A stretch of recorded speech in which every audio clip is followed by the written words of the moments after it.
Hello, everybody, and welcome. We are back. We're looking at some more Dramatic 101. This here is Horrific / Gruesome Deaths in Chicago, Part 24. You might remember I looked at Part 117 a couple videos back. I'm not too worried about going back and forth. This seems to be very evergreen type of content. Alright, let's take a look at it, shall we? Let's rock.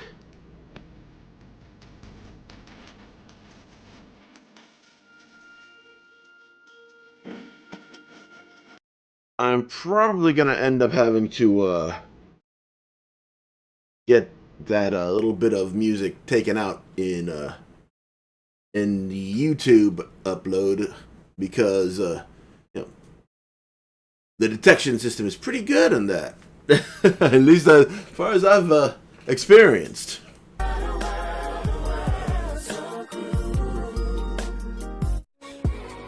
Laddie McGee. Oh, fuck. You know it's bad when Homeboys just starts with, brace yourselves.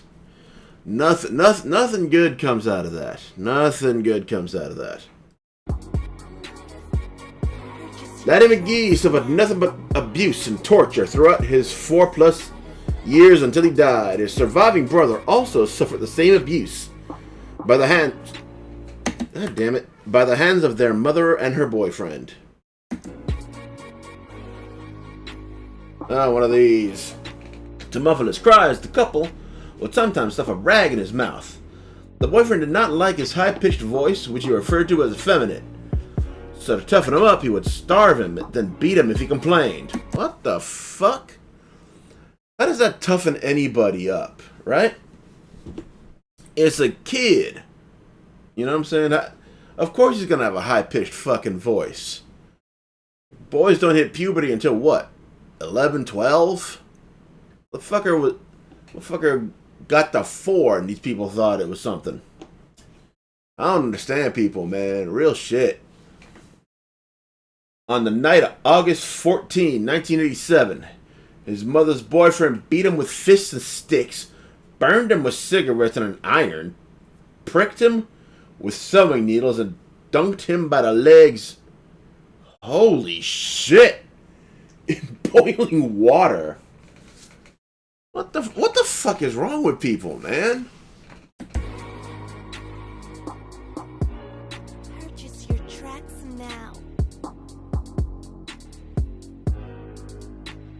Like, I don't get it, man. Like, I don't understand how people can even think to do that shit. You know what I'm saying? Like, I don't even like kids. I'll be real with you, but like, I can't look at a kid and be like there's something in people, you know what I'm saying? Like, don't hurt this. You know what I'm saying? Like, there's something instinctual that says, yo, don't hurt this. It's like some people ain't born with that. I don't get it. His complaints of having problems swallowing and that he was in pain from the broken collarbone and broken pelvis were ignored. Of course. What the fuck, man? After the torture, the boyfriend stuffed rags in his mouth, taped potato peels on his eyes, bound his hands, and left him hanging upside down by his feet in a darkened, locked closet for hours. Like, this motherfucker was coming up with new shit, man. Like, potato. Like, I wouldn't, even if I was a piece of shit, like, I wouldn't think of putting a fucking potato peel on the motherfuckers. I was like these people were sitting there and thinking, like, yo, how can I fuck this kid up? Like, who does that? His official cause of death, according to the coroner, was a severe blow to the head that slowly killed him. This was after the boyfriend finally let him down the next morning after Laddie begged for water after being demanded to be a man and get him. Fucking hell. 4 years old, by the way. 4.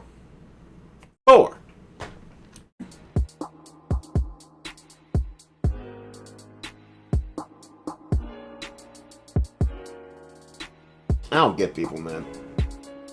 When the paramedics and police lifted his shirt, they uncovered a chest of raw skin, his flesh ripped away from repeated abuse.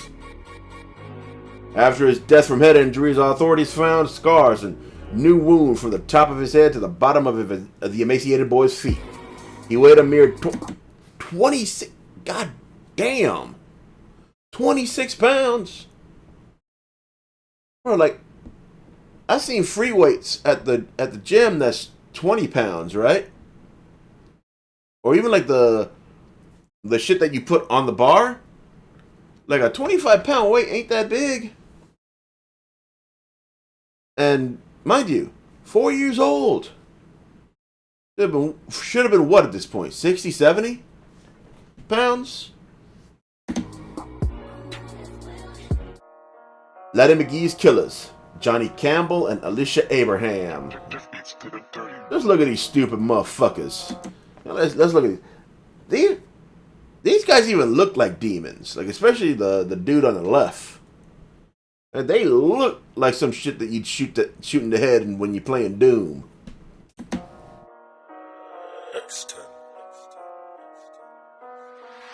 In a statement to the police, Alicia said she began living with Johnny 5 to 6 months before Letty's death. The beating started 3 to 4 months later after he accused the two boys of being homosexual. Apparently, Johnny didn't like Letty's voice or the way he and his brother danced and acted silly while hearing music. You stupid motherfucker, they're kids. That's what they do.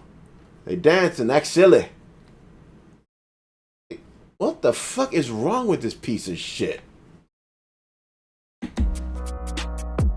The boy's mom stood by and did nothing, even smirking at times during her interview, and admitting on her confession that she helped in tormenting the boys. Again,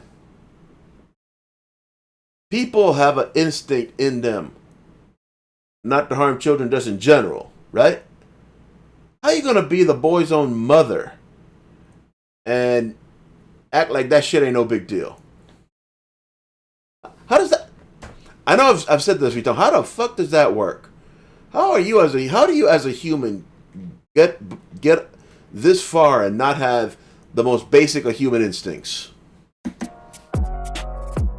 In 1990, they were both sentenced to life without parole. That's what's up. Cornelius Abraham, Laddie's brother. Laddie's older brother, Cornelius Abraham, testified in court that the very next morning, instead of checking on Laddie, she was more invested in watching the Incredible Hulk on TV. What the fuck? After the arrest of his mother and Johnny, he was placed in a home with two loving foster parents, both of whom he referred to as his mother and father. This was after his biological father neglected him, leaving him homeless for 3 months at the age of 12. Fucking hell. How many people are like this? Like, you don't think of like, you see kids like when you out and about, or you on a bus, or you know, you're just walking around the neighborhood and you see them and they look normal. I wonder how many kids have to deal with shit like this, you know?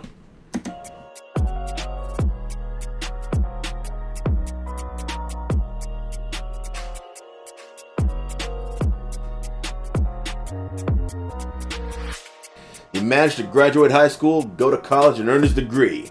In '99, the YMCA Network for Counseling and Youth Development of Greater Chicagoland presented Cornelius with the first ever Cornelius S. Abraham Award, designed to give the hope to children who have suffered abuse. R.I.P. Laddie McGee. And in addition, much love to Cornelius. That motherfucker right there is carrying on the legacy and making sure that this little guy did not die in vain. And anybody who's gone through that shit and lived, it's a life after that. You know what I'm saying? So don't let it go. You know what I'm saying? There's more to life than the abuse. There is a life after this. Just keep hope and talk to anybody who'll listen. and just try to stay alive, man. As far as you two ugly motherfuckers go, I hope that every time you both close your eyes, it becomes a nightmare of Laddie torturing you both. That's real shit. Sick motherfuckers.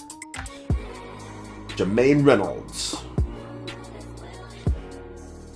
On November 4th, 2011, 39-year-old Jermaine Reynolds was killed by his own friend. On the day of his killing, after another friend left his killer's apartment, the killer accused him of stealing his unemployment card. First, the argument turned to a fist fight, and his killer grabbed an owl, a wood carving tool. What the fuck is what kind of wood carving tool is a fucking owl? Hold on a second. I'm gonna look that shit up. See what you can do with that shit. Let me do here. Owl. Switching owl. Oh. Yeah, I can see. Blow that shit up a little bit. No. Fucking there we go. Yeah, I can see you can do some real precision damage in that motherfucker. Like this one right here. The third one from the top. With that crazy ass curve. Oh yeah, you can get into an eyeball with that shit, boy. So you can really fuck somebody up if you know what the fuck you're doing with that shit. Now, a wood carving tool, and it stabbed him 40 to 50 times.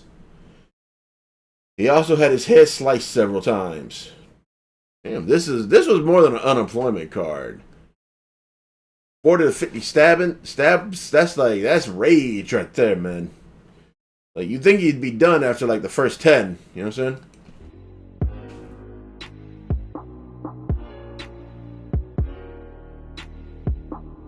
After he was dead, his killer then took his phone and keys, dragged his body to the bedroom, put him in a closet in the apartment, and covered him with clothes. Like, that's gonna work.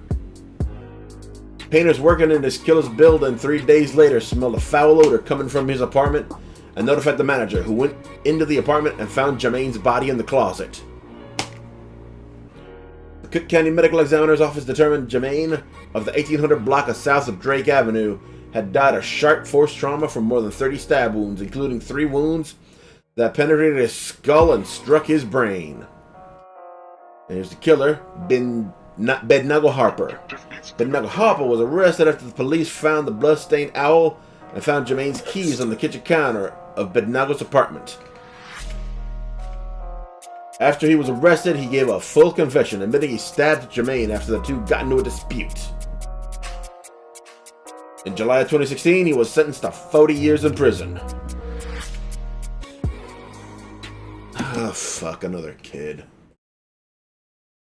But yeah, there was more than that one dispute with that Bednago guy. Like, that's too many stab wounds for that to be a spur of the moment thing. Boy, I'd love to have been a fly on the wall for that one. This one I don't think I'm gonna have a lot of fun with, though. Christopher Manuel Valdez. On November 25th, 2011, Christopher Valdez's grandfather and other relatives arrived to his home to bring him a cake for his 4th birthday. After receiving no answer, after a few knocks on the door, he started banging on the door because he felt that something was wrong. Once they got inside the home, they found Christopher dead with bruises from head to toe, eyes still open and wrapped in a blanket. At the hospital, it was revealed that he was beaten to death and had been dead for hours before his relatives called the Oh my god. Imagine. Bro, imagine you go there, you got a fucking birthday cake for this kid, right? And then you force your way in and you find, bro, how do you not just wig out after seeing that shit, man? Because it's going to be the kid's parents, or at least one of them. And how do you even look at a birthday cake the same way after that, man? Shit, this was awful. Cesar Ruiz and Crystal Valdez are the killers. About a day or two later, both Crystal Valdez and her boyfriend, Cesar Ruiz, were both arrested and charged with first-degree murder, child endangerment, and concealment of a homicide. In 2013, Cesar Ruiz, who looks like a fucking cross between the Talosians from Star Trek and a fucking Kaiser roll. What the fuck is that hair? Was sentenced to 75 years in prison for his role in Christopher's killing.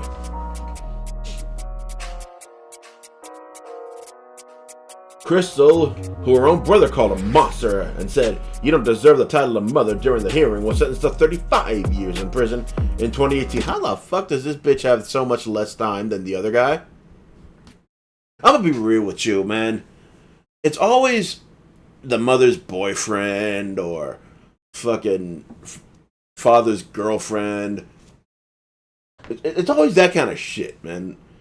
At least most of the time with these fucking cases. Like, what the fuck, man? Yes, me.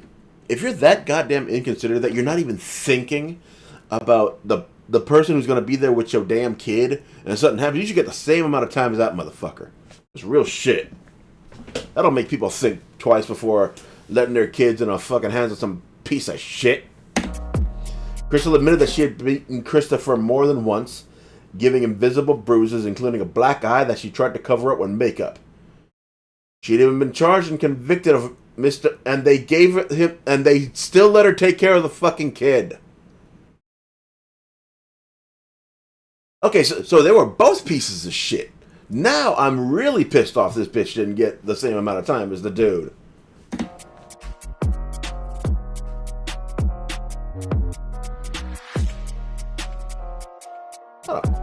Man, women get too light of fucking sentences, I feel, when they do crazy shit. Nah, fuck, people gotta throw the book at them the same goddamn way they do with men. This is bullshit. Despite that conviction, the Illinois Department of Children and Family Services concluded that allegations of abuse against Christopher were unfounded. So this bitch gets a conviction of battery, and the Illinois Department of Children and Families is like, yeah, she's cool. There's no child abuse going. What the god damn? Some people need to get fired from this shit, man. Valdez ultimately avoided jail time, and Christopher was allowed to live with her. About a month after Valdez was convicted, Christopher was a month.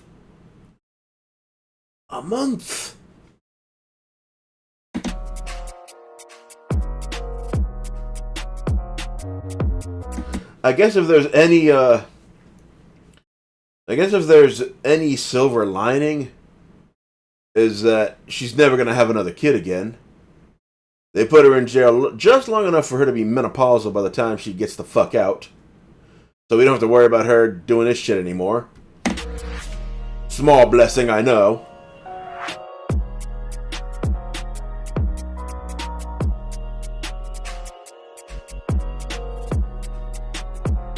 Thomas Valdez, Christopher's grandfather. The father, Thomas Valdez, and his wife now has full custody of her other 3 children. That is good. You know, hopefully those 3 don't turn out like his daughter, because yeah, something happened there. Clearly something happened there.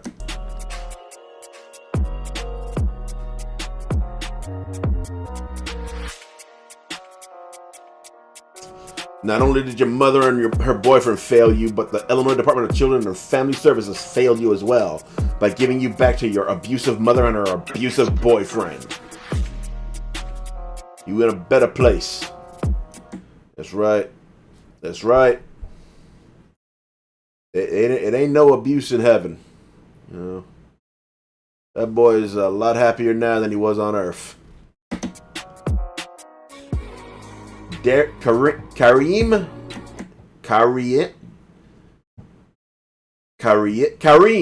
I'm gonna just go with Kareem. I don't know how to fucking pronounce that shit. Kareem Dixon Sr. December 18, 2011, 55-year-old Kareem Dixon's mother informed police that she was concerned because she last heard from him on December 15th and asked police to go to his home to make sure he was healthy. Once police went to his home, they found his body in the floor outside a bedroom. They also discovered his truck was missing. Autopsy determined that he died of multiple stab and incision wounds to his chest, back, neck, and arms, and blunt force injuries. There was also an axe found next to his body, which may have been used in the attack. And here's the killer, Michael Shegog. In June 2013, Army veteran Michael Shegog, who was already on probation, was arrested after blood samples from his vehicle and Kareem's house matched. A witness later told police he saw Kareem alive on December 14th when he came to pick him up for an appointment at Roseland Community Hospital. He told police that Michael was with Kareem that day and that Michael was dressed in army fatigues. Witness also said Kareem never picked him back up from the hospital as he promised. And you didn't think to... I'm trying to remember... Wouldn't everybody have like flip phones and shit at 2011? Like, I know this is like when iPhones and shit were starting to come out, like late aughts, early tens. But people would surely have like flip phones and shit. Never thought to call a man back and see if see what's up. Usually, if they don't call and when they promise to pick your ass up from the hospital, like that's usually a sign that there's trouble. In 2021, he was sentenced to 20 years and will be released in 2023. That, well, I guess credit for time served, but whew, it's too early, I feel, for just fucking butchering the motherfucker, you know? Anyway, Elaine Nerone. On March 13, 2012, a neighbor tried to get in contact with 84-year-old Elaine Nerone about picking up her son to meet with his probation officer. After not being able to reach her, the neighbor then called the police. Once the police showed up and entered the home, she was found dead, covered in blood in her bathtub. Woo! She suffered multiple stab wounds to her head and back. Joseph Nerone. God damn.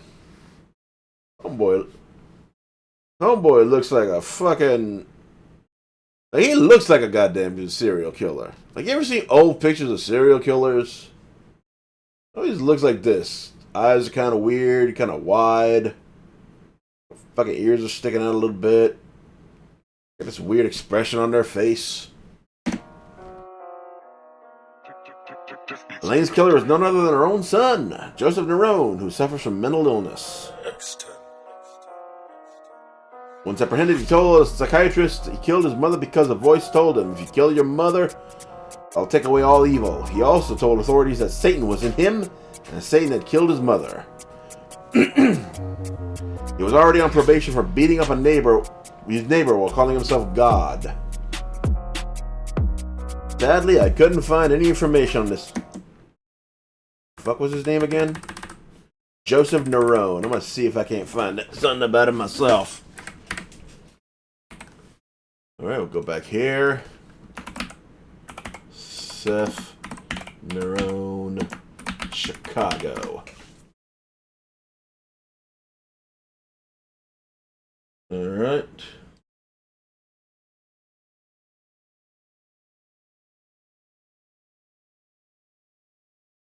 Mm-hmm.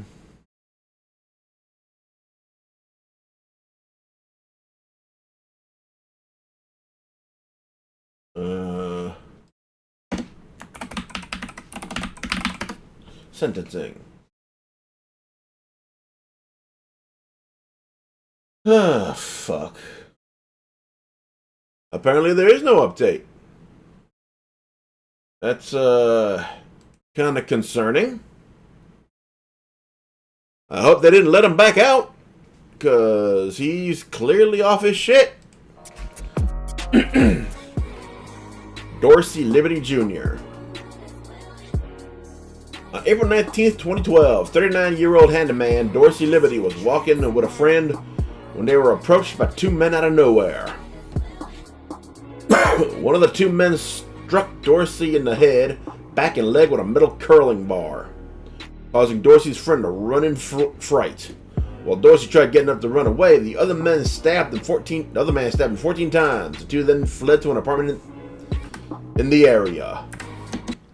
A friend of Dorsey's who ran away then came back to find him dying. That's when he dropped him off at Mount Sinai Hospital, where he died as a result of his wounds. Damn. That friend wasn't worth much. I mean, depending on how these killers look, I mean, at least try to stand up for your boy. Purchase your tracks now.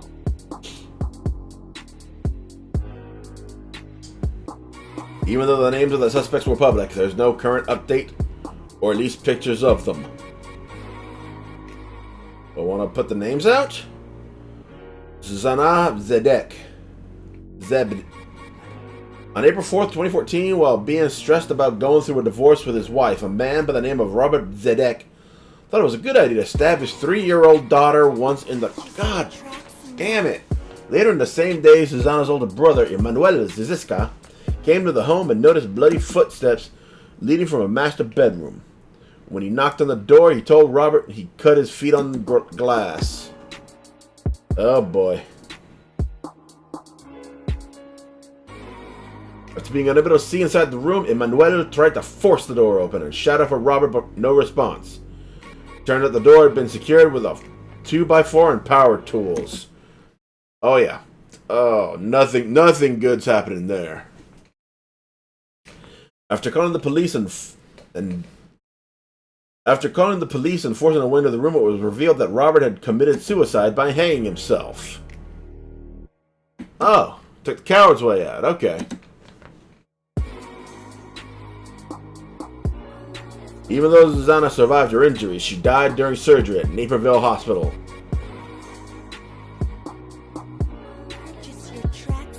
Okay, I'm be real with you, man. Look at that cute-ass kid, man. I don't give a shit what troubles you got with your girl. How you gonna stab that? You know what I'm saying? Look like she was fun to be around, too, you know? I guess some kids that's just fun to be around. And I'm so sorry to hear about what happened, man. It's all bad, man. It's all bad. Karen Common.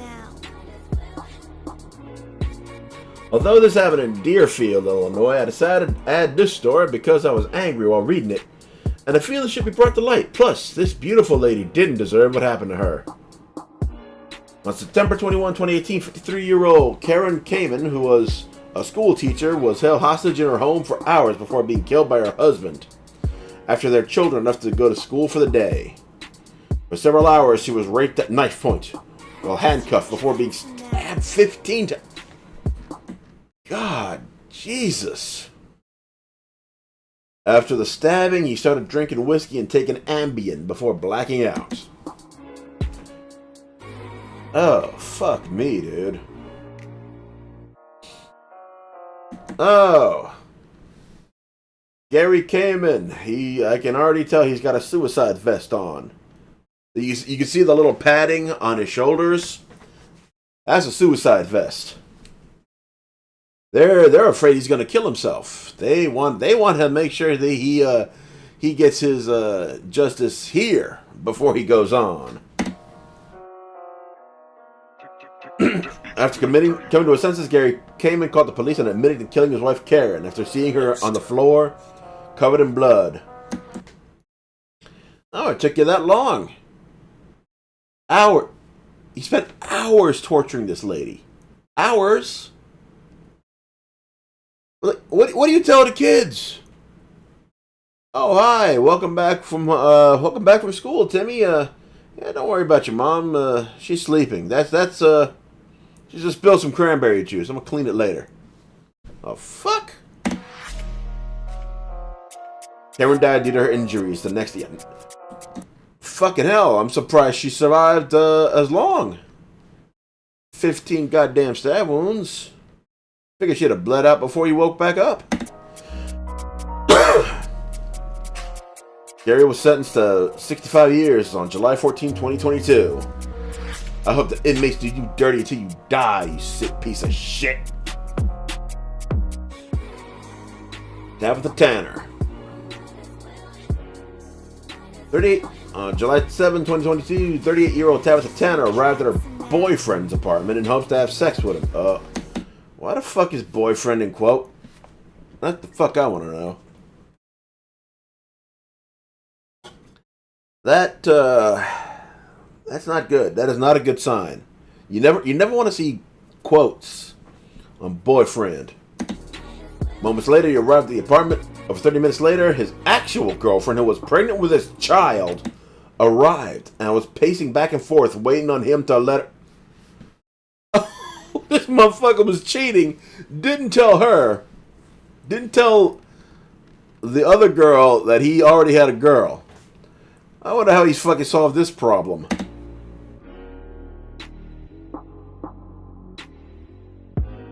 Before letting the actual girlfriend in, Tabitha was thrown out a fifth floor window. God. She wasn't found until the next. God damn, that's not a. Oh, that's a horrible way to go. She died from injuries sustained in a fall from a height, including a broken leg, facial injuries, and a lacerated heart. Here's the dickhead Tyson Tillman. Was arrested after he was seen on surveillance coming outside to look at Tabitha's corpse. Moments after surveillance showed her falling from the window.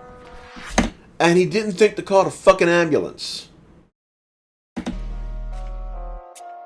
First, he denied knowing anything about her or falling to her death. Then he initially tried to lie and say they both got into an argument and her clothes came off during a physical altercation before she fell out the window on her own. But he immediately confessed that after he realized the incident was on surveillance. Not to mention, he also told someone over the phone at the police station not to do the bitch out the window. He's being held in Cook County Jail without bail on first-degree murder charges. To sum it all up, he killed Tabitha to prevent being caught cheating. Okay. Tyson Tillman. I'm gonna look this motherfucker up. Uh-huh.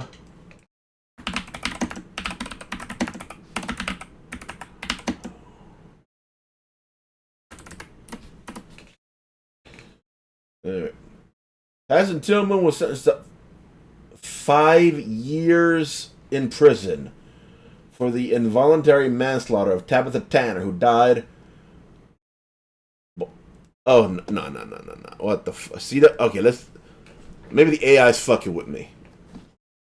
5-year sentence for man accused of tossing woman from uptown apartment building.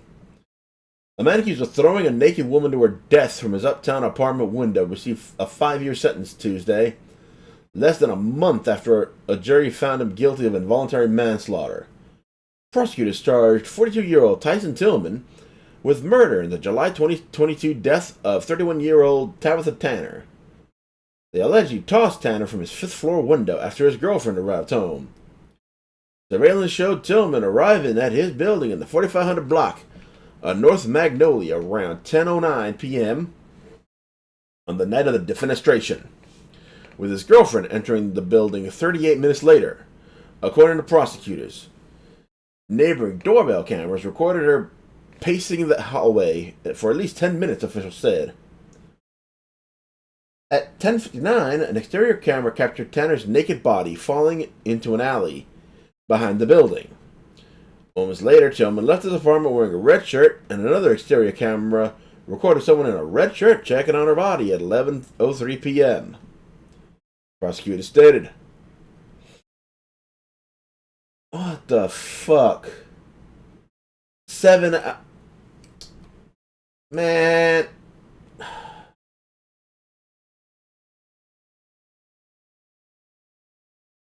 Tillman has been in custody since police arrested him in 2022. He earned 1,247 days of credit while in jail, enough time to more than satisfy his prison term. Judge Michael Clancy handled the case and sentenced Tillman. How the fuck, man? you throw somebody out a window and you only get 5 years? Also, how the hell is that involuntary manslaughter? That shit looks very... That's pretty fucking voluntary. You take somebody, right? And you pick them up because the chick didn't look that big. And you fucking... yeet her out the goddamn window. How the hell is that involuntary? How is that involuntary anything? The fuck I want to know.